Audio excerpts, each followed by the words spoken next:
Seja muito bem-vindo, seja muito bem-vinda a mais um episódio do Acordo Entre Nós. Antes de mais nada, curta, compartilhe, divulgue com os amigos. E hoje a gente vai falar de um assunto muito importante na vida de qualquer pessoa, seja solteira, seja casada, que é sobre finanças. Eu estou recebendo aqui hoje a Nídia que é contadora, que trabalha com finanças pessoais, com finanças de empresa.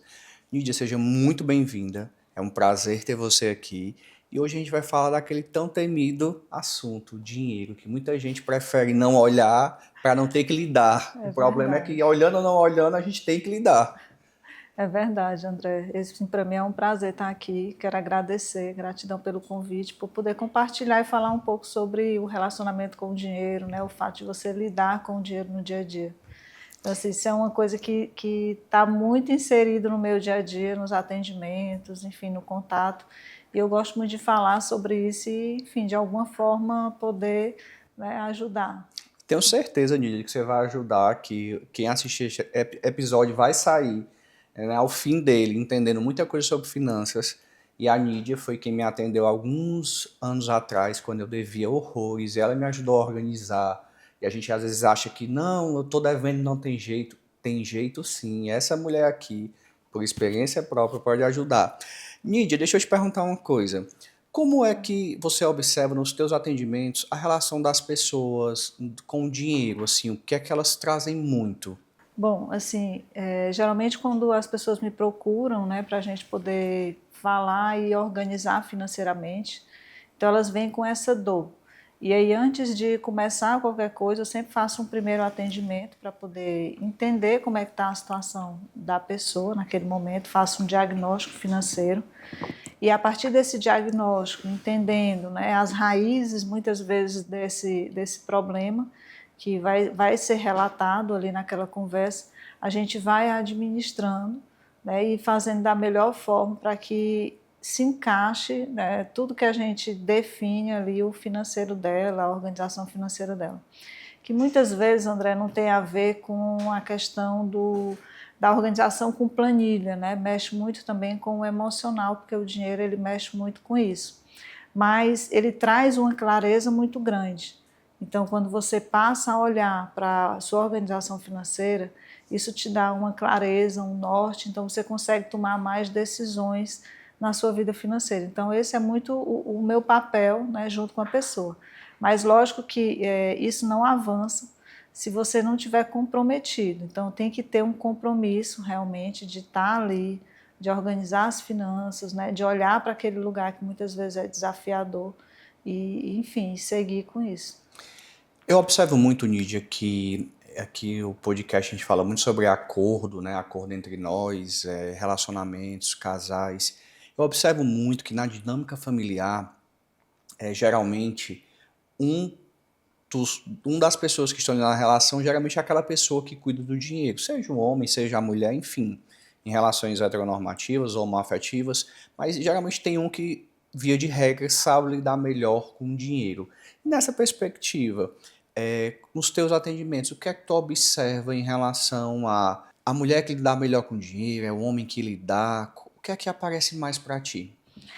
Tem um misto, né? Assim, como eu já peguei muitos atendimentos, então a gente poderia citar alguns casos aqui. Mas eu tenho casos de onde o homem, durante muito tempo na relação, ele que geria toda a parte financeira e a mulher ficava mais com a dinâmica da casa, dos filhos e tudo isso. E quando acontece de haver uma separação, né, que existe eles negociam, enfim, separam. Muitas vezes a mulher que estava naquele relacionamento dependente do marido, ela fica numa situação muito delicada, porque ela passa a lidar com uma questão financeira que até então para ela era muito escuro. E quando a gente fala de relacionamentos na parte financeira, muitas vezes ela não tinha noção dos gastos, a parte que fica financeira para ela ter que lidar com aquilo ali no seu dia a dia é bem menos. Então, assim, tem a parte de pensão, então o marido ele passa a dar uma pensão, então a mulher passa a viver com bem menos do que ela vivia quando ela estava ali em comunhão, os dois juntos. Então ela passa a trabalhar, muitas vezes ela trabalha, mas a renda dela era menor do que a do marido. Então existe um ajuste muito grande. E isso gera muitas vezes uma dívida, né? Assim, a mulher acaba adquirindo dívida e um certo descontrole. Isso vai gerando muitas outras coisas. Então, assim, eu pego muitos casos nesse sentido, né, de que a mulher sozinha tenta ali alimentar a família e vai nessa construção de organização financeira. E um pouco é muito difícil para ela, entende? Assim, demora um tempo até que venha esse ajuste financeiro, porque não é algo que era feito antes. É como se você estivesse aprendendo a engatinhar novamente. E quando eu falo dessa questão da organização financeira, da dependência do casal, eu falo também de como que a gente era na infância, né? Assim, de não lidar com o dinheiro também lá atrás. Então você já não lidava na criança, você já não lidava no relacionamento ali a dois, e aí quando chega na vida adulta, você se vê numa situação onde você tem que, como é que se diz, suprir aquela família, né, financeiramente, organizar tudo. Organizar. E aí você fica meio... Então, assim, eu vejo muitas mulheres, às vezes, em estados bem difíceis, né, nessa parte. É desafiador, E é passa a ser interessante desafiador. que, assim, por exemplo, na minha advocacia de família, eu atendo prioritariamente mais mulheres, né? E eu vejo muito o que você falou. As mulheres muitas vezes chegam. Já tive casos de mulheres que não sabiam utilizar Pix, até já citei aqui em outro episódio, que não sabiam fazer uma transferência do banco porque a mulher estava ali, ela trabalhava também, mas entregava para o marido e de repente ela tinha ali à disposição um cartão de crédito, então ela usava o que queria, esse marido organizava as contas da casa, as contas do casal, dos filhos, e ela se viu, nesse exemplo, totalmente desprotegida. Poxa, terminei um casamento, tô com 2 filhos, com 3 filhos, não sabia lidar com dinheiro, e agora tenho que lidar com dinheiro. E nessa perspectiva, Nidio, o que é que você indica dentro de assim, o que é que você mais vê? Eu sei que você tem aí muitos anos de experiência, uma renda, sei lá, 100% da renda. O que é que você indica assim, isso aqui eu tenho que guardar para isso aqui eu tenho que usar para aquilo? Como é que tu consegue observar hoje, depois de tantos anos, que se encaixa mais? Porque a gente vê muito na internet, né, principalmente nesses canais, bota 10% numa reserva de emergência, bota 15%, bota 20%, como se fosse uma receita de bolo. E eu te Sim. pergunto, é uma receita de bolo ou varia? Como é que é isso? Não, André, é muito assim, variável mesmo, porque depende muito, né? Então não adianta eu ir para uma receita. Lógico que o fato de você ter uma receita, um norte, te ajuda por um lado. Mas quando você está desorganizado geral, o ideal é que você entenda onde você está naquele momento. Então, se você é uma pessoa que está com dívidas, se você não tem nenhum investimento, se, enfim, a tua renda ela está ali pau a pau, dando para você pagar só as despesas ali do mês, então você tem que começar a ajustar esse orçamento. Tá? A primeira coisa é você fazer um diagnóstico, aquilo que eu falei inicialmente, que é o que a gente faz inicialmente, é o diagnóstico, né? Você saber em que momento você está. E a partir dessas informações é que você começa a montar. Aí sim, você vai para um orçamento onde as suas despesas passam a ser menor do que a sua receita, porque se eu tiver todo mês despesas que estão ali pau a pau com a minha renda, não vai sobrar nada, né? Assim, você vai ficar sempre naquela da compensação. E outra, é a questão, então se você tem dívidas, você tem que organizar essa dívida dentro do seu orçamento. Para que você faça qualquer negociação de dívida, você tem que saber quanto é que estão os seus custos mensais. Porque digamos que eu vou lá e negocio uma dívida, e aí eu coloco essa dívida nas minhas despesas, só que eu consigo pagar um mês, 2 meses, no terceiro mês eu já não consigo pagar, que também são fatos que acontecem muito. Às vezes a pessoa negocia uma dívida de cartão de crédito, Até joga pelo ela ali desespero, pelo né? desespero, né? Enfim, pela pressão, e aí você faz uma negociação que muitas vezes é injusta por conta dos juros, que é altíssimo, os juros de cartão de crédito, coloca isso dentro do teu orçamento mensal. Só que como você já está ali batendo despesa com receita todo mês, você não vai conseguir pagar isso. Então você tem que reajustar primeiro o seu orçamento, tirar aquilo ali que está em excesso. os excessos que a gente chama, né? Assim, lógico que eu não tenho como mexer nos fixos, algumas coisas eu consigo mexer no fixo, mas no variável, numa saída, né? Assim, de final de semana que eu vejo que eu estou gastando muito, ou se eu tenho muitos excessos de compra de roupa, ou eu tenho algumas outras coisas que eu faço, que acaba que o dinheiro vai naquelas prestações mensais de consumo, eu tenho que parar ali, então é um olhar que eu tenho que ter, aquilo ali tem que parar, e para que eu consiga colocar a negociação dessa dívida dentro do meu orçamento E que a mensal pessoa possa pagar, né? e que ela possa pagar. Então você tem que ter essa consciência se realmente vai dar para você negociar. Aí a partir daí você começa a fazer um plano, né? E esse plano ou você aumenta a renda ou você diminui os seus gastos. Não tem outra. Então, se eu tenho uma renda variável, né, se eu sou um profissional autônomo e eu tenho possibilidades de crescimento no meu negócio, eu vou fazer algo voltado para a minha renda. Então, eu estou sempre com foco na renda, na minha receita. Se eu tenho ali um salário fixo, eu vou ver quais são os gastos que estão em excesso e vou diminuir ali os meus gastos. Vou ver coisas que estão ali paradas, que eu posso vender, ou um serviço extra que eu posso fazer em um outro momento. Então, assim, buscar uma renda extra para poder compor ali o orçamento mensal. Então, assim, essas são pequenas ações que você vai tendo e que vai fazendo a diferença. Agora, se você me disser assim, isso vai mudar da noite para o dia, não é, porque é um processo de caminhada. É você olhar aquele orçamento, ver como é que está a sua situação e todo mês, durante um tempo, você fazer essa análise. Olha, esse aqui está fechando, esse aqui não está, próximo mês eu vou ajustar. Então, assim, acompanhamento de orçamento é algo que todo mês, pelo menos um dia no mês, você tem que sentar para ver como é que foi. O ideal é que seja uma vez por semana. Se você não faz isso uma vez por semana, faça pelo menos uma vez por mês. Entendi. E aí, digamos que a gente tenha um caso em que a pessoa não tem dívidas, que ela tem uma renda ok, de repente, né? Então falamos aqui de mulheres, de homens, de repente de divórcio, e a mulher sai desse casamento e a renda dela tá ok, ela tem um valor e ela não tem dívidas. Como é que deve ser organizado esse orçamento? Quantos por cento para isso ou quantos por cento para aquilo? Pronto. Isso existe uma receita também que eu falo assim, uma receita de bolo, no sentido de que tem que ser sempre assim ou há modificações, mas assim, o que é que você indica? Ah, deve guardar tantos por cento para isso. Como é que tu geralmente coloca isso nos teus atendimentos? Pronto, eu tenho um caso, né, de atendimento, de divórcio também, onde quem administrava toda a questão financeira e tudo era o parceiro. Então ele fazia toda aquela administração do recurso e a esposa não.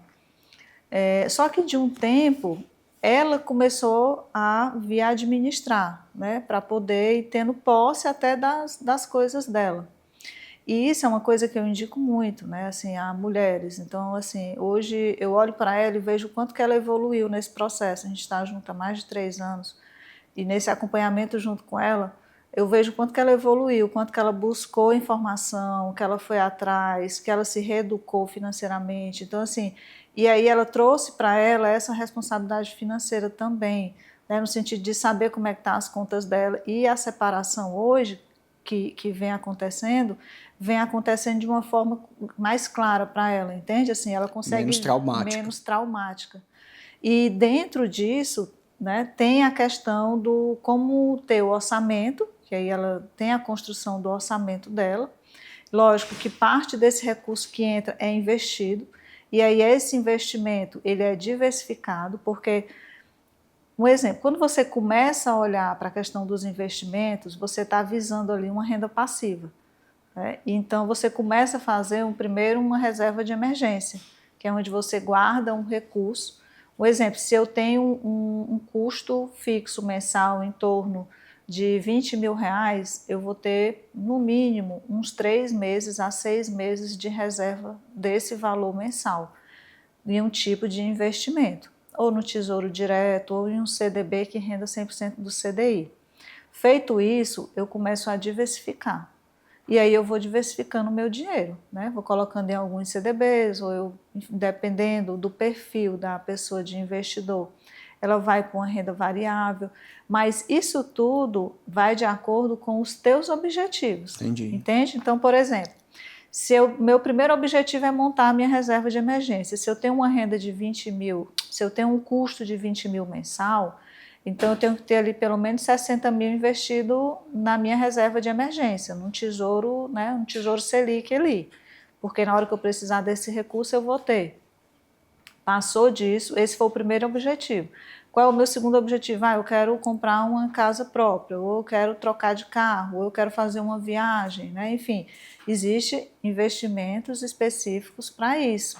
Né? Porque uma coisa é só investir na reserva de emergência, onde eu vou ter o dinheiro na hora que eu precisar. Outra coisa é eu ter uma meta, um objetivo para daqui a 3, 4 anos. Então eu vou escolher um investimento que vai me dar mais retorno e eu vou conseguir deixar esse dinheiro, só que eu vou ter que deixar esse dinheiro mais tempo lá parado. Então, assim, investimento é você entender o que é que você quer para você, né? Quais Qual o são os seus objetivo? Qual o seu objetivos, sonho? qual é o seu sonho. E a parte, eu quero ter 5 mil de renda passiva. Ok, esse é o meu objetivo, então eu vou investir para esse objetivo de ter 5 mil de renda passiva, entende? Então, existem investimentos que você vai fazer, que vai fazer você chegar E aí você consegue nessa fazer esse renda cálculo passiva. para saber quanto a pessoa teria que juntar para ter essa renda passiva. Exatamente. E aí a gente faz uma conta e a pessoa vai montando. Porque assim, o que vai me dar retorno vai ser só um investimento? Não, você vai ter que ter uma renda que aumente aquele investimento todo mês, para você conseguir ter cada vez mais rendimento daquele valor. E digamos uma pessoa que tem uma renda X, quantos por cento ela deve, via de regra, o que é que acontece mais? Quantos por cento tem que ser para, exemplo, despesas fixas? Quantos por cento é para investimento? Pronto. Como é que tu indica isso aí? Se a gente for falar em percentual, né, percentualmente, assim, uma pessoa que ela não tem dívidas, está tudo certo, ela tem um recurso ali que ela pode investir todo mês, o ideal é que ela pegue 20% da renda dela e invista. E aí esses 20% ela diversifica. Eu posso colocar 10% numa renda fixa, eu posso colocar 5% numa renda variável e eu posso colocar 5% num prazo maior, né? Num pós-fixado, enfim, seja qual for. Então, esses 20% de investimento a pessoa vai diversificar. Lógico que se ela não tem uma reserva de emergência, o percentual maior dos 20% ela vai colocar na reserva de emergência. E aí, 50% da renda dela vai ser para os custos fixos. Então, dali ela vai garantir um aluguel, se ela morar de aluguel, né? Enfim, as despesas de casa, energia, água, condomínio, né? Enfim, os custos fixos, aquilo que ela não pode deixar de pagar todo mês, seja... E aí vai de cada caso é um caso, a minha necessidade é diferente da sua e por aí vai. Então, não é assim, eu consigo, fulano não consegue. Não é, cada um, quando a gente lidar com o financeiro, cada um tem um universo. Então, assim, eu tenho filhos, né? Você também tem filho, mas tem pessoas que não têm, então está começando agora. Né? Então, quando você está começando agora, depende muitas vezes, mora com os pais, é uma forma. Se você é casado, na vida a dois, é outra forma. Então, assim, a gente tem que conhecer, né, a fundo como é que é ali a vida a dois, até para poder fazer essa divisão direitinho de uma forma justa. Entendi, porque assim, eu perguntei isso porque eu sou muito cético na ideia do, você ganha 10 mil reais, 20% é para isso, 10% é para aquilo, 50% é para aquilo, só que é muito como você falou, talvez para mim, para você ou para quem está assistindo que tenha filhos, talvez deixar só 50% do que ganha para as despesas fixas não é possível. Exatamente. Precisa de mais. E aí eu vejo que, principalmente depois dessa pressão da internet, desses gurus financeiros da internet que eu brinco que existem, que existe uma pressão como se fosse, que eu venho falando aqui desde o início, uma receita de bolo, eu tenho que fazer assim, Não tem que ser assado. Por isso a importância desse acompanhamento financeiro, se você quer conquistar um sonho, porque o que eu vejo muito na minha prática da advocacia de família, muitas mulheres chegam no meu escritório e elas não têm noção nenhuma do dinheiro, elas não sabem nem quanto gasta, nem como vão pagar as contas, nem que porcentagem. Então, o que é que eu vejo? Há muita desinformação, e como você bem colocou desde o início, existe a questão do que a gente aprendeu quando era criança, né? Tem as crenças que nós herdamos dos nossos pais, as crenças que nós aprendemos e as crenças que a sociedade nos embute, né? Que tem que ser assim, tem que ser assado. E eu acabo dizendo que mexer com dinheiro, eu acho que para muita gente acaba sendo a parte mais complicada da vida.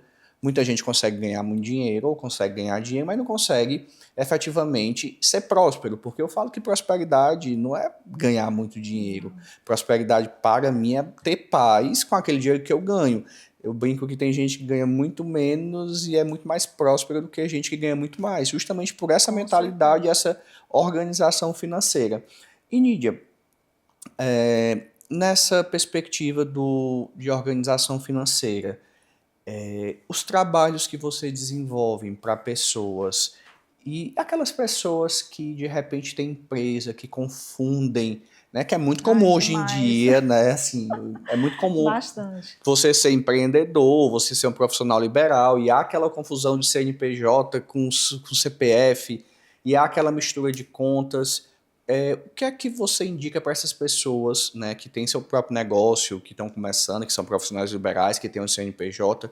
Como é que tu vê isso? Como é que tu indica sobre para essas pessoas? Pronto, isso é bem interessante, André, porque assim, eu como contadora também, né, tenho história de contabilidade, então tenho vários clientes que vêm desse processo de autônomo, onde a pessoa tem o escritório, faz atendimento, enfim. E essa renda dele, do trabalho, é misturado com a renda pessoal. Sim, Então, é uma reeducação. Porque tem uma coisa, é assim, eu trabalhar em uma empresa e a empresa ela ser responsável por pagar os impostos referente àquela carteira assinada, né? E aí tem vários casos em relação a isso, né? De tipo um cliente que ela não se contentava em ter que pagar todo mês aqueles impostos e ter que ter aquelas obrigações. Então, muitas vezes existe essa confusão de você autônomo, no caso dessa questão das obrigações que você tem como empresário. E aí acaba que isso vira uma bola de neve na sua pessoa física, porque você passa a adquirir uma dívida do seu negócio na sua pessoa física. E essas contas da sua pessoa física, você mistura com pessoa jurídica e aí a pessoa fica naquela bola de neve, tanto no empresarial como no pessoal. E aí o meu trabalho junto, né, com o cliente é o que? É fazer essa divisão dele entender o que é da empresa e o que é dele. Então, quem me procura para consultoria pessoal, que é um profissional autônomo, né, que seja um médico, seja, né, enfim, da área da saúde ou de qualquer outras áreas que buscam essa separação, entender o que é seu, o que é dele, a primeira coisa é dividir contas. Né? Uma coisa é você pessoa jurídica, outra coisa é você pessoa física. Então, abrir um CNPJ já divide. E aí tudo que é da sua pessoa física você vai fazer lá. E aí na sua pessoa jurídica, lógico, você vai receber os recursos por lá e você transfere para a sua pessoa física. E você vai administrar a sua pessoa física normalmente, ou com seja, orçamento, com precisa haver uma tudo. divisão. Tem que ter uma divisão. Porque se não houver essa divisão, sempre vai ficar aquela coisa das dívidas em conjunto, entendeu? Ou dos gastos ali Assim em como um conjunto, casamento, como né? se fosse um casamento. E não é, isso tem que ser muito bem dividido. Porque muitas vezes acontece, a pessoa ela não consegue investir no negócio, porque todo o dinheiro do negócio ela jogou na pessoa física e lá na pessoa física ela gastou com coisas que não são para ela um objetivo Que muitas vezes muito eu bom. vejo muito, e já aconteceu comigo, de a gente confundir o que a gente recebe na pessoa jurídica como sendo todo da gente. Esquecemos da pessoa Da jurídica. pessoa Né? jurídica. E na verdade eu acho que enquanto, me corrija se eu estiver errado, enquanto ou sócio dessa pessoa jurídica ou como único proprietário, a gente precisa ter um prolabore. Eu preciso X e preciso ter os mesmos raciocínios para uma reserva de emergência para essa pessoa jurídica, uma reserva de emergência para essa pessoa física, é como se fosse Com mais ou menos o certeza. mesmo parâmetro de divisão. Seria isso? Com certeza. Porque quando eu tenho uma pessoa jurídica, eu tenho ali os impostos que eu preciso pagar daquela pessoa jurídica e os custos, né? Se for uma locação de sala ou alguma coisa assim, e também o prolabore. E na pessoa jurídica você pode tirar o seu prolabore mensal, como você pode tirar a sua distribuição de... Então, definir que eu vou tirar aqui R$ 10.000 da minha pessoa jurídica. O restante fica lá na empresa. Entendi. E aí você pega esses R$ 10.000 e joga na sua conta pessoa física. E aí lá na sua pessoa física você vai administrar Fazer as aqueles 10 devidas mil distribuições. na sua pessoa física. Ou seja, uma coisa é diferente da Uma outra. coisa é diferente da outra. Porque quando você junta isso, você se perde. Entendi. Porque você fica sem saber o que é da empresa, o que é seu. Isso eu estou falando de profissional autônomo, prestador de serviço. Agora, você imagina isso dentro de uma empresa de comércio. Né? Assim, às vezes a pessoa tem um comércio. Por que eu estou falando, né, o comércio em si? Quando você tem uma empresa de comércio, você compra materiais, você compra produto, você compra os os né? insumos e tudo.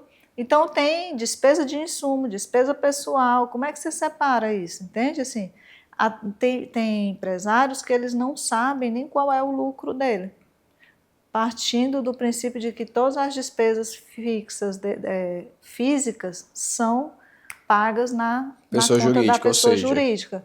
Ou seja, né? Então, assim, a primeira coisa que tem que fazer é separar.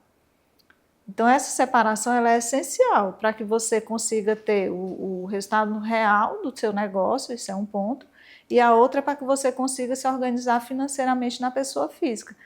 Porque também, se você não define um valor, vou dar um exemplo, acontece muitos casos. A pessoa tem uma renda no mês que ela, como é profissional autônomo, varia, né? Existe a variação de recurso que entra. Então, tem mês que a pessoa fatura ali 20, no outro mês ela fatura 30, no outro ela fatura 40, aí no outro ela fatura 20. Entende? Se ela passa a tirar aquele recurso todo, no mês que ela fatura 20, ela adquire ali uma dívida gigantesca, porque ela está confiando que vai ter os 40. que vai ter os 40 e os 30 do mês anterior. Então, assim, assim, quando eu falo, por exemplo, dependendo da área, por exemplo, tem o período de férias, né? Psicólogo, às vezes, final do ano, o pessoal entra de férias, ou médico, então, assim, vai diminuir a demanda. O pessoal do comércio, janeiro e fevereiro já diminui um pouco a demanda. Então, assim, e como é que está o seu caixa nesse período? Então, você tem que entender quais são os momentos ali do seu negócio que você vai precisar de um capital de giro para suprir um mês que não foi, né, de acordo. Então, tudo isso é organização financeira. Entendi. Nídia, eu vou puxar aqui para um detalhe, que, por exemplo, quando a gente fala no direito de pensão alimentícia para crianças, quando os pais se separam, a gente fala que os pais devem contribuir na medida das suas possibilidades. Por exemplo, se o pai ganha mais, ele contribui com mais para o filho. Se a mãe ganha menos, contribui menos, ou se a mãe ganha mais, contribui mais, e se a mãe ganha igual com o pai, a ideia é que eles contribuem de forma igualitária. Eu vejo que quando acontecem os divórcios, muitas vezes as mulheres e os homens, eles não conseguem enxergar dessa forma, porque a gente vem de um patriarcado em que muitas vezes a mulher, por mais que às vezes hoje em dia trabalhe, ela é, né, de uma certa forma bancada ali pela relação, pelo esposo que toma conta de tudo, seja porque ganha mais ou porque pega aquele dinheiro da mulher, junta com o dele, pega todas as contas, independente do dinheiro da mulher dar ou não, né, para pagar, suprir as contas que são necessárias. Nessa pegada, quando a gente fala de um casal, Nídia, o que é que você indica, como é que deve ser feita essa divisão de um casal?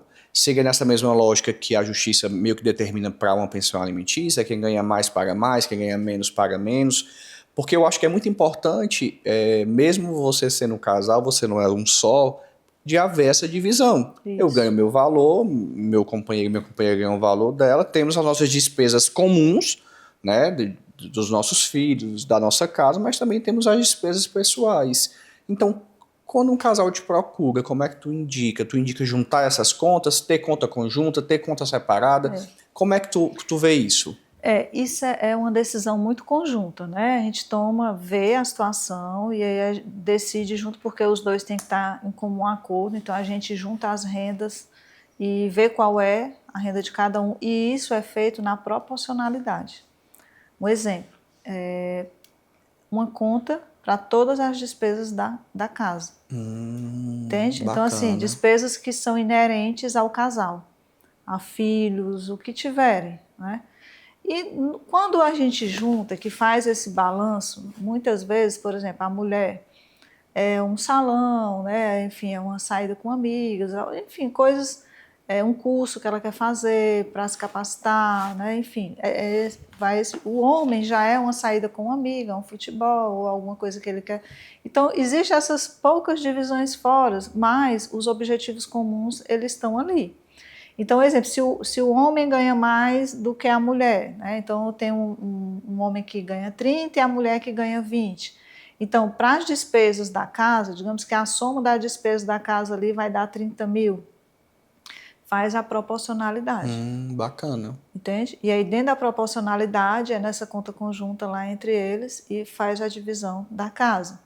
Geralmente, em comum acordo, isso é feito. E tem uns objetivos comuns. Vamos comprar imóveis juntos. Então, os dois contribuem proporcionalmente para aquele bem e é nesse formato que é feito, dando em comum acordo, entende? Assim, mas eu nunca peguei casos em que algum se opôs. Porque geralmente quando a pessoa busca, principalmente quando vai o casal, eles vão na intenção realmente de tentar resolver Qual é a melhor essa saída? questão, qual é a melhor saída, né? Para conseguir, porque eu pego muitos casos de mães solo que estão ali tentando ajustar o orçamento porque não tem mais uma renda do pai, né? E ela tendo que se virar com muitas outras coisas. Então isso eu pego muito, né? E inclusive casos que realmente a pessoa tinha uma renda X e desce muito, mas no contexto de casal, de você construir e montar um orçamento junto, é sempre na proporcionalidade que a gente faz. Então, talvez o ideal seria uma conta conjunta para as despesas de conjunta. casa em comum e uma conta pessoal para as suas despesas pessoais. Despesas pessoais. Até para evitar o controle, né? Eu falei no episódio aqui anterior. Porque existe muito o controle. Teve um episódio que eu gravei com uma colega advogada, a Gabriela, que eu falei muito sobre a questão da violência patrimonial, que é muito comum a violência patrimonial de homens em relação às mulheres, que acabam pegando as receitas da esposa e tomando conta de todo aquele dinheiro, e quando separa a mulher não sabe o que é dela, o que é que ela tinha, o que é que ela não tinha. Então eu acho que, aí é uma percepção minha, estimular essa individualidade, como você colocou e eu achei bem bacana, do que é conjunto, numa conta conjunta, do que é de cada um numa conta própria, e essa pessoa faz o que quiser com essa parte que lhe cabe. Sim, e engraçado, André, que tu falando aí dessa questão do abuso, né, onde muitas vezes o homem vai e administra o dinheiro da mulher. E a mulher acha que está sendo cuidada, né? E na verdade, muitas vezes não é. E não é, porque é uma administração realmente, e ela só sabe que está dando, né, o recurso, ela não está administrando para que é cada coisa. E muitas vezes é controlada no que está gastando. E é controlada no que está porque não sabe exatamente o que é dela, o que é que não é, então há um controle. Né? A gente até vê muitos memes aí na internet das mulheres chegando com várias sacolas e escondendo do marido para ele não ver que ela saiu comprando. E eu falo que essas coisas acontecem muito por falta dessa individualidade, porque o que eu vejo é que os casais, muitas vezes, principalmente casais em começo de relação, é essa simbiose. Sim. E essa simbiose ela vai se distanciando com o tempo e, obviamente, né, muitas vezes há um divórcio. E nesse divórcio as mulheres se perdem muito, porque elas passaram a viver tanto em função dessa relação, desses filhos, e até em relação ao seu trabalho, ao seu dinheiro, que elas perdem essa noção de identidade. E ainda existem os casos daquelas mulheres que realmente elas não trabalham fora de casa, mas elas têm todo um empenho dentro de casa para manter o marido, para manter os filhos, para manter tudo organizado. Então existe aquele, a gente fala hoje em dia, existe aquele trabalho emocional, aquele trabalho psicológico, aquele esforço junto com o marido para montar aquela família, para montar aquele orçamento, que muitas vezes é inviabilizado, que fica invisível. Né? O judiciário cada vez mais vem reconhecendo esse esforço da mulher, eu acho isso bacana, e colocar isso aqui é importante divida suas contas, sente, né, com a pessoa que você convive. E aí deixa eu te perguntar uma coisa. Ideal. Você acha que esses casais têm dificuldade de conversar sobre dinheiro? Tem muitos. O que é que tu vê aí na tua prática? Vejo demais, assim. Por exemplo, quando vão, é porque eles estão decididos a falar. E aí é um momento que realmente eles falam tudo, né? Você gasta mais com... Uma vez eu peguei um casal muito engraçado, eles dois, assim. Chegava a ser divertido, mas... Sim.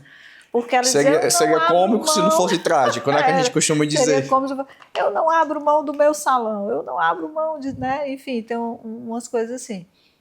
Mas é algo que quando senta, né, que os dois sentam para poder definir e ver que tem algo comum ali que eles querem construir juntos, o negócio funciona. Mas, enfim, sempre rola aquela coisa de que, mas você tem isso, mas eu tenho aquilo. Então, até se ajustar e os dois decidirem, né, não, vamos por esse caminho, esse orçamento aqui vai dar certo para nós dois, rola muita conversa ali, entende? Assim, é como uma terapia, né? Mas existe, é importante que exista. E uma das atividades, um dos exercícios é fazerem isso longe dali. Então, se eu tenho atendimentos, né, uma vez por mês ou a cada 15 dias com esse casal, o ideal é que uma vez por semana eles sentem para poder conversar sobre isso. E conversar sobre dinheiro é porque, assim, a gente não traz isso, né? Dessa coisa do falar sobre dinheiro, Não as tem isso no pessoas têm colégio, né? medo, Isso não é ensinado pra gente, pelo menos não é até hoje, né? ensinado, Não foi pra mim. Meu filho tem 14, vai fazer 15, eu não vejo esse não é ensinamento sobre ensinado, finanças no colégio, né? Sobre o que é legal, o que não é, o que é importante. E aí eu vejo muito que o dinheiro vira um tabu. vira um tabu.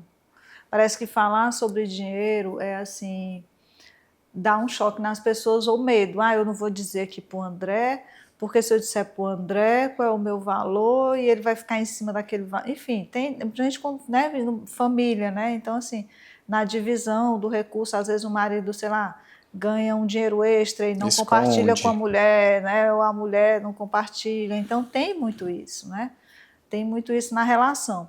E falar sobre dinheiro é uma das coisas que a gente enfatiza muito, né? Que é fora dali daquele lugar, né? Sente com seu esposo, faça as contas. Assim. Tem muitos casais que fazem de verdade, sabe? Assim, eles vão com esse intuito de sentar e fazer. Lógico, uns fazem no começo, depois não fazem, porque assim, é uma reeducação. É como se você tivesse que programar a sua mente para aquilo ali. Não é porque muitas vezes a pessoa não quer, entende? Assim, de dizer, eu não quero fazer isso. Não é. É Não como um consegue, hábito, né? não, é assim, é uma programação, porque a gente fica tão programado, se você se perceber, né? E aí eu faço muito esse exercício de se perceba, você vai perceber o que você gasta durante o dia, se você começar a perceber quais são os seus hábitos. Entende? Então, se eu saio de manhã, eu vou tomar lá na cafeteria, vou tomar um café, depois da cafeteria aí eu vou para o almoço, aí depois do almoço à noite eu vou, né, tomar um café com um amigo, ou então eu vou jantar fora, eu vou pedir um iFood. Então, comece a ver quais são os passos que você dá durante o dia, e aí você vai ver onde é que Tudo que você está gasta. o teu consumo, porque vem através dos hábitos. E aí você tem que fazer esse exercício. Ou seja, aí vem a importância, que era a próxima pergunta que eu vou lhe fazer. Como o autoconhecimento, eu sei que você é um buscador do autoconhecimento, pois conheço você fora daqui, como é que o autoconhecimento influencia nessas decisões financeiras? Como é que tu avalia esse impacto? Avalia demais, porque te traz uma consciência muito grande. Então, o autoconhecimento, ele parece que ele abre assim um leque de possibilidades que você até então, quando você está ali no seu mundo, né, e eu estou falando isso porque assim durante muito tempo eu trabalhei no corporativo, onde tinha aquela renda fixa, né, enfim, e tinha que administrar aquele recurso. Aí você começa a ficar muito só naquilo. Então, quando você começa a ir para o autoconhecimento, você começa a abrir um leque de possibilidades. Então, buscar essas ferramentas que te ajudem, né? A gente vê na internet hoje, é uma chuva de gente falando sobre organização financeira. Né? A gente vê vários gurus financeiros Receitas de falando, bolo. receitas de bolo e tudo. Mas você tem que buscar algo que te toque. É tanto que quando eu faço a consultoria, existem os métodos, né? Tem gente que usa aplicativo, tem gente que gosta de registrar no Eu uso caderno, aplicativo. tem gente... Achei um IA de aplicativo que eu acho ótimo, porque eu gastei tanto, ela vai e bota numa planilha.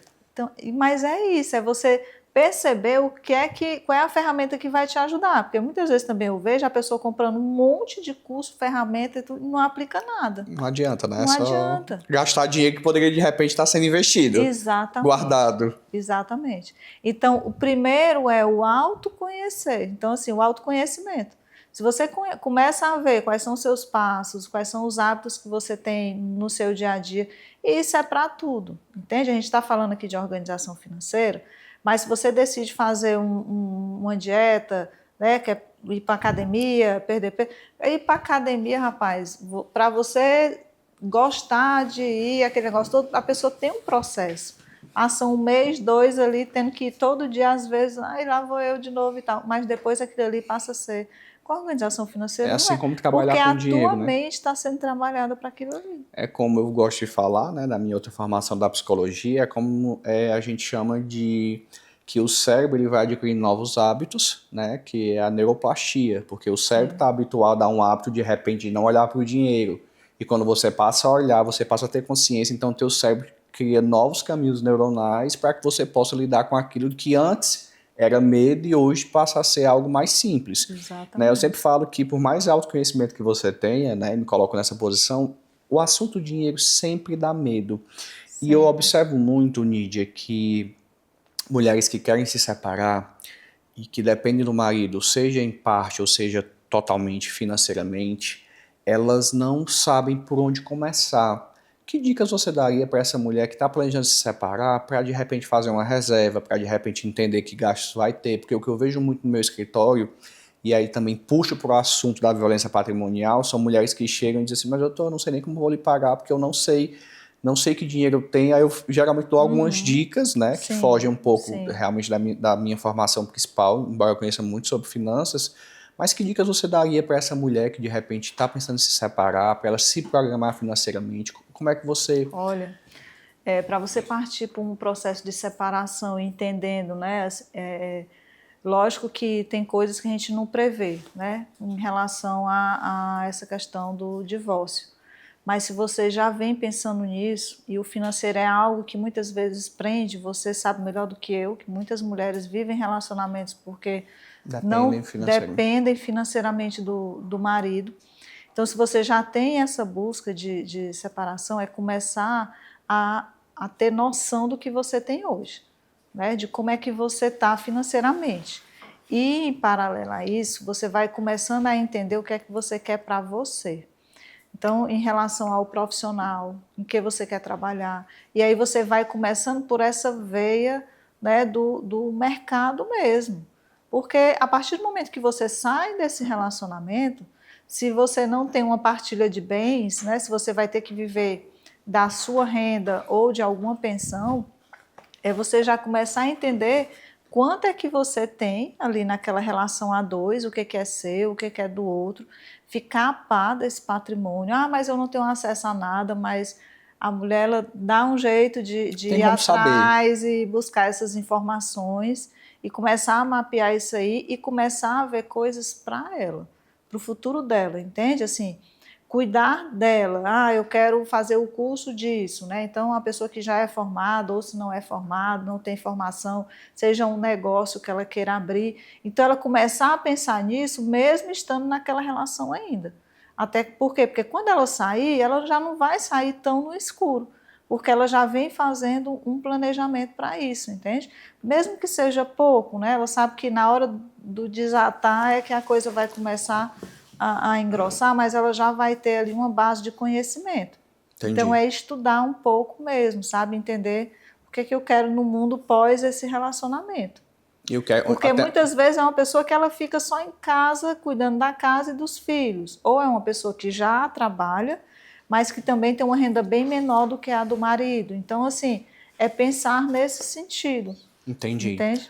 E Nídia, a gente sabe que a relação com o dinheiro também não deixa de ser um acordo entre nós, né? Entre eu e o dinheiro, entre eu e meu parceiro, entre eu e minha parceira, entre eu e a minha empresa, né? Meu CPF com o meu CNPJ, sempre é um acordo. E eu vejo muito que o que impacta nos processos judiciais, eu que trabalho muito fazendo acordos, né? Em conflitos, seja por conciliação, seja por mediação, os problemas que há quando o assunto é dinheiro no sentido de, às vezes por causa de um quantia ínfima, a gente deixa de fazer um acordo que é muito vantajoso, geralmente para as duas partes, na verdade. E eu falo assim, às vezes um acordo muito vantajoso para aquela parte que eu represento, e às vezes uma pequena, né, mixaria, vou dizer assim, no nosso ditado do cearense, a pessoa deixa de fazer um acordo por justamente não se compreender e de repente não ter esse autoconhecimento de entender, porque eu falo que a relação que você tem com o dinheiro, ela fala muito sobre a relação que você tem com você também, né? Nessa questão do autoconhecimento, nessa questão dessa visão de família, visão de empresa. Na tua percepção, Nídia, qual é o papel das pessoas nesse quesito dessa mudança de cultura financeira, assim, o que é que elas têm que buscar, porque a gente sabe que é uma cultura, como a gente colocou aqui há pouco, a gente não aprende isso no colégio, se você não fez faculdade de economia ou administração, você não vê sobre finanças. Eu fiz direito e psicologia, eu não tive uma cadeira sobre finanças, sobre gestão, por exemplo, de um escritório de advocacia ou de um consultório de psicologia, a gente não vê, efetivamente. Se não for uma formação específica, uma faculdade específica, a gente não vê essa cultura do dinheiro. Então, que dica você daria para uma família, né, seja ela que está junto, ou seja, famílias que já se separaram, né? Que eu sei que o seu caso, você, né? Hoje, aquele ditado popular, você é mãe de 2 filhos e você conduz seus filhos sem a ajuda dos pais ali presente, né? Do pai ali presente. Então, que dica você daria para uma família para melhorar essa cultura financeira? Uma coisa que você falou aí no início, né? O que é que faz? Às vezes a pessoa não avançar, eu acho que o medo, ela causa muito isso, né? Então, quando a pessoa está pensando ali na separação e que ela vive financeiramente daquela relação e ela se prende àquilo ali, tem o medo de não dar conta na saída desse relacionamento. E assim, quando eu olho para esse lugar hoje, né, assim, é um lugar de desafio. Te dizer que vai ser fácil, super fácil, não é, né? Mas é sempre uma conquista a cada dia. E você ir buscando mais informação e buscando mais e mais. Assim, ou seja, buscar mais conhecimento. Mais conhecimento, buscando mais conhecimento. Então, quando eu, né, assim, eu que sou mãe de 2 filhos e hoje, assim, tenho empresa, cuido dos meus filhos, né, tenho toda essa... eu que promovo tudo dentro de casa, né? E tudo é comigo. Ou tenho seja, essa uma responsabilidade, né? A responsabilidade é toda comigo. Assim, eu me sinto... Antes eu ficava muito tensa com tudo isso. Hoje não, já é uma coisa mais leve, mas foi um processo. Um processo onde eu tive que buscar mais conhecimento, onde eu tive que me desafiar com coisas novas, né? Eu tive que abrir negócios que até então nunca tinha feito. Buscar então, aumento da renda. Buscar aumento de renda. Então comecei a... E hoje eu vejo que o fato de eu ter feito isso lá atrás vem transformando cada vez mais a minha vida, porque eu consigo ver portas onde antes eu tinha medo de entrar. E que hoje, para mim, eu levo isso com muita leveza. Então, assim, quando você busca conhecimento, no autoconhecimento, aí você passa a se conhecer melhor também, e informações que vão te ajudar dentro, aí volta para aquela mesma história. Vá buscar, se você tem uma capacitação, então assim, eu sou contadora, então foi buscar muita coisa na minha área. Mas nada disso me tirou também de entrar no empreendedorismo, de investir em coisas que eu achava que era interessante para mim. Então eu comecei a olhar por esse ângulo. Então é buscar coisas, se cercar de informações, e isso vai fazer com que as coisas aconteçam na sua vida. Esse nível de informação te ajuda muito. Então é isso que eu levo para mim e é a dica que eu deixo assim, para quem está nessa busca, entendeu? E tu considera importante passar essa cultura financeira para os filhos? Você faz isso com os seus? Você indica que, embora o colégio não tenha, a escola não tenha, a faculdade, se não for administração, economia ou contábeis, né? Você indica que os pais levem para os filhos essa questão de trazer um filho adolescente para começar essa ideia do economizar, dessa ideia do investir, dessa ideia do realmente sair do supérfluo, daquilo que não é necessário. Como é que você vê isso? Com certeza. E interessante, André, Porque assim, eu trabalho desde os meus 15 anos. Eu também. E nesse tempo eu sempre trabalhei com dinheiro, né? Em vários níveis, assim, de empresas, vendo financeiramente essa questão das empresas. Mas o meu financeiro em si, ele não era muito, né? Eu era bem desorganizado, bem desorganizado. E aí nessa busca por informação foi que eu fui ajustando. Ou seja, por que eu estou te dizendo isso? Eu não tive essa educação financeira. Eu tive que, na minha caminhada, buscar isso. E o que é que eu tento fazer em relação aos meus filhos? Lógico que eles vão ter as experiências deles, Sim, como claro. eles têm Quebrar hoje, a cara, levantar. Quebrar e levantar e tal. Mas eu faço, o que eu tento fazer para ajudá-los nessa caminhada, são alguns exercícios assim de, um exemplo, seja um game que eles querem, né? Então começamos comprando junto, né? Aí é dos dois. Aí, quero comprar um outro, pois então vende esse, junta, vai guardando dinheiro para comprar o outro. Então, assim, sempre tem essa coisa do guardar, né? De ter uma mesada ali. Esperar o momento certo. Esperar o momento certo. Porque a criança, ela é muito imediatista. Então, eu quero não sei o quê. Aí fica naquele eu quero. Quero porque quero. E muitas vezes, né, o pai, a mãe, a gente acaba cedendo. Se você tem, principalmente, aí fica mais difícil ainda ficar. Você dizer que não, né? Dizer que não. Mas fazer esse exercício é importantíssimo. Então, assim, o meu filho, por exemplo, ele queria comprar um computador de gamer, né? E tinha já um videogame. Eu disse, para você comprar, você vai ter que vender o videogame, vai esperar. Mas eu vou ter que esperar 8 meses, 9 meses. Eu disse, vai.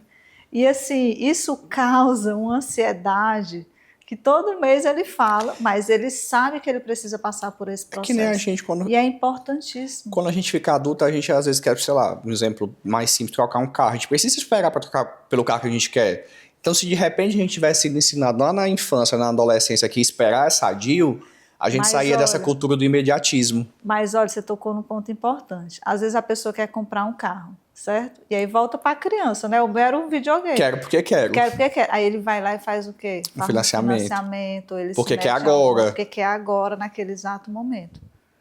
Porque ele tem como fazer isso. A criança não tem. Ela vai ter como ir lá na loja e comprar o videogame sem o pai ou a mãe ir lá e ajudar nesse processo, entendeu? Mas o adulto, ele vai poder. Se ele tiver uma renda que dê para ele fazer isso, ele vai fazer e vai se endividar. Então, assim, são decisões financeiras que você acaba tomando por conta dessa questão de você não controlar o seu âmbito lá atrás, na infância, entende? E de repente deixa de avaliar que é melhor, porque eu vejo pessoas assim, mas eu tenho um dinheiro investido, eu vou tirar e vou comprar o carro. Mas às vezes esquece de avaliar que de repente, se eu financiasse o carro a juro pequeno, é melhor deixar o dinheiro investido. Então todas essas coisas eu sei que são coisas que você faz, que já fez comigo, dessas análises realmente que a gente não entende. E eu aprendi muita coisa com você, entender, isso aqui eu analiso, isso aqui eu não analiso, isso aqui é possível, isso aqui não é possível.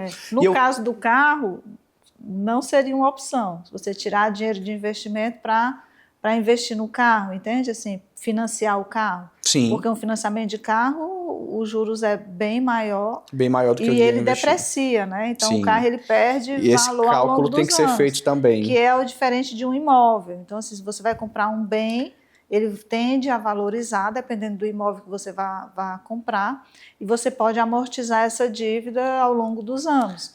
Então, cada caso é um caso. Tudo requer uma avaliação bem... Tudo requer um diagnóstico, tudo requer realmente acompanhamento de quem entende de perto, né? Eu acho que, da mesma forma como a gente está numa cultura de pessoas que investem muito na beleza e etc., se as pessoas investissem mais nesse conhecimento sobre o dinheiro em pessoas como você, que são especialistas em ajudar a gente que não entende muito de dinheiro, né, a trazer isso, a gente ficaria num local bem mais confortável.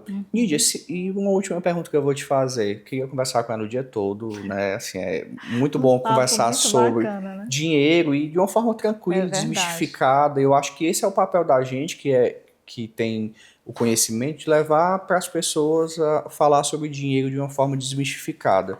Porque eu acho que cuidar do dinheiro é cuidar da própria vida. E quando a gente aprende a cuidar das finanças, a gente acaba cuidando, acaba se dando limites, cuidando de quem a gente ama, acaba propiciando um acordo entre a gente e o dinheiro, um acordo entre as pessoas. E Nidia, uma última dica, se a pessoa nunca juntou nada, com quanto é assim que você fala assim, não, olha, pega X e começa com esse valor, o que é que você indica assim, para uma pessoa que nunca juntou nada que quer começar a juntar um dinheiro? Olha, André, assim, hoje, se você pegar R$ 50, R$ 100, você já consegue investir. A gente tem aí a plataforma do Tesouro Direto, onde você pode fazer investimento. E para você comprar uma fração do título, tem título que é 136, tem título que é 36. Então, assim, você pode ir começando essa construção. Entendi. Eu falo muito, e aí eu vou te dar o exemplo da minha filha hoje, que tem 19 anos, que inclusive já está estagiando e já recebe um dinheiro. Então, assim, é algo que eu digo, olha, não tem despesas, né, de casa, não tem... Aproveite. Aproveita e vai colocando, né, algo, porque um jovem que hoje tem 19, 20 anos, 25, ele consegue fazer uma construção de pegar mais o recurso dele e começar a investir. Entende? Porque chega uma fase da vida que você vai ter algumas despesas, você vai continuar investindo, você já vem trazendo esse hábito lá atrás, que você já começou a investir, então isso vai se tornando um hábito para você. Então, comece com pouco. Se você só tem R$ 100, comece com R$ 100. Ah, mas não sobra nada, né? Então, assim, avalie os seus gastos. Avalie os seus gastos, por exemplo, seja uma pizza de final de semana. De repente pega ela. De repente pegar ela e colocar, né? Um final de semana só, né? Os outros 3, ok, É aquela mas ideia, um aquela final de ideia semana. do cartão, né? Eu vou usando de 5, de 10, de 20, quando chegar a fatura dá R$ 1.000, né? E de repente essa falta de controle no uso do cartão, né? Esses 5, 10, 20, 15, 30, você acaba não tendo esse controle na sua vida financeira. Não tem, porque o cartão, de uma coisa que você tocou bem importante, muita gente acha que cartão de crédito é complemento de renda. É extensão de renda, né? E não é. E não é.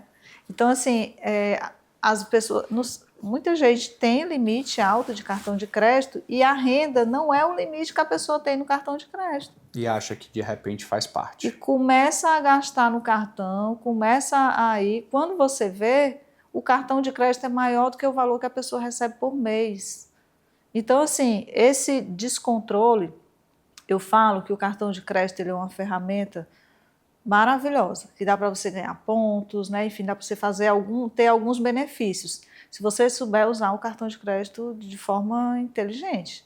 Agora, se o cartão de crédito ele for só para estar ali te tirando do sufoco e você adquirindo mais dívidas com ele, eu já peguei pessoas com dívidas em mais de 10 cartões de crédito, tirando dinheiro de um cartão para pagar a dívida de outro, de um cartão. Então, assim, uma bola de neve gigantesca. Então, assim, e outra, porque juros de cartão de crédito é o maior juros que tem. E muitas vezes a pessoa, para administrar esse monte de cartão, ela entra numa bola de neve muito grande. Chega ao ponto de consumir o que ela teria que, os gastos fixos dela, ela não conseguir mais pagar. Entendi. E muitas vezes vai sustentando isso, mas sustenta pouco tempo.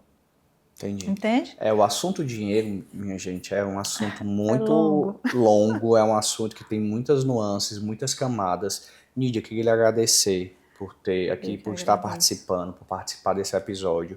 Dizer para você que está assistindo que curta, que compartilhe, que comente, que envie esse episódio para pessoas que precisam entender mais sobre finanças. Aqui embaixo vai ter os contatos da Nidia, que você pode procurá-la, ela ajuda com certeza. Nidia, muitíssimo obrigado. Um prazer enorme receber você aqui. Eu também agradeço, assim, muito bom estar aqui, conversar com você e poder compartilhar e falar sobre finanças, né? De uma forma tão tranquila e leve, que é para ser leve no dia a dia. É o que a gente deveria aprender, né? É o que a gente deveria aprender. É isso, gente. Até o próximo episódio. Tchau, tchau.